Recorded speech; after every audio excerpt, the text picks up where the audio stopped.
Hello guys, അപ്പോൾ ഇന്ന് നമ്മൾ ഉണ്ടാക്കാൻ പോകുന്നത് ഒരു ലെറ്ററാണ്. ലെറ്റർ എന്ന് പറയുമ്പോൾ മറ്റേ നമ്മൾ പേപ്പറൊക്കെ മടക്കി കൊടുക്കുന്ന ലെറ്റർ പോലത്തെ ലെറ്റർ അല്ല.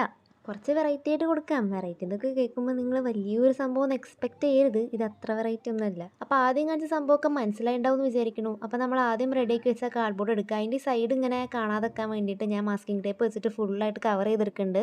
ഇനി നമ്മൾ അതിൻ്റെ മുകളിൽ പശ തേച്ച് കൊടുക്കുക, അതൊന്ന് സ്പ്രെഡ് ചെയ്യുക, എന്നിട്ട് അതിൻ്റെ മുകളിൽ ഒരു പേപ്പർ ഒട്ടിച്ച് കൊടുക്കുക. അതിൻ്റെ അപ്പുറത്തെ സൈഡിലും അതുപോലെ ഒട്ടിച്ച് കൊടുക്കുന്നുണ്ട്. അപ്പോൾ രണ്ടെണ്ണം ഇതുപോലെ ചെയ്തെടുക്കണം. ഇനി ഞാൻ ഈ കാർഡ്ബോർഡ് ഫുള്ളായിട്ട് ഒരു ലൈറ്റ് ബ്രൗൺ വെച്ചിട്ട് അടിച്ചു കൊടുക്കുന്നുണ്ട്. ഇത് ലൈറ്റ് ബ്രൗൺ തന്നെയാണെന്ന് തോന്നുന്നു. ഞാൻ ഇതിനൊരു വുഡൻ ലുക്ക് ആക്കി എടുക്കാനാണ് ഉദ്ദേശിച്ചത്, പക്ഷേ വുഡൻ ലുക്ക് ആയോ എനിക്കറിയില്ല. ഇനി ഞാൻ ആദ്യം ഒരു പേപ്പർ പെയിൻറ് ചെയ്ത് വെച്ചിട്ടുണ്ടായിരുന്നല്ലോ, അത് ഉണങ്ങിയിട്ട് നമ്മളിതാ ഇതുപോലൊക്കെ ഒന്ന് മടക്കി കൊടുക്കുക. പിന്നെ നിങ്ങൾക്ക് ഇതിൻ്റെ ഉള്ളിൽ എന്തെങ്കിലുമൊക്കെ എഴുതണമെങ്കിൽ ഇതിൻ്റെ ഉള്ളിൽ എഴുതി കൊടുക്കുക. എന്നിട്ട് ഇതിൻ്റെ ഈ സൈഡിൽ പശ തേക്കുക, നേരത്തെ കാർഡ്ബോർഡിൽ ഒട്ടിച്ച് കൊടുക്കുക.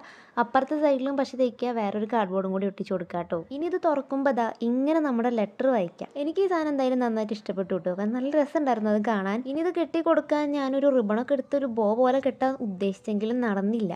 അപ്പം ഞാൻ കുറച്ച് കട്ടിയുള്ള ഒരു ത്രെഡൊക്കെ എടുത്തിട്ട് കെട്ടിക്കൊടുത്തു. എന്നിട്ട് യൂട്യൂബൊക്കെ നോക്കി എങ്ങനെയൊക്കെയോ ഒരു ബോ ഉണ്ടാക്കി സെറ്റാക്കി അതിൻ്റെ ബാക്കിൽ പശ തേച്ച് ഒട്ടിച്ചു. അപ്പോൾ ഫൈനൽ ലുക്ക് ഇഷ്ടപ്പെട്ട വീഡിയോ ലൈക്ക് ചെയ്യുക.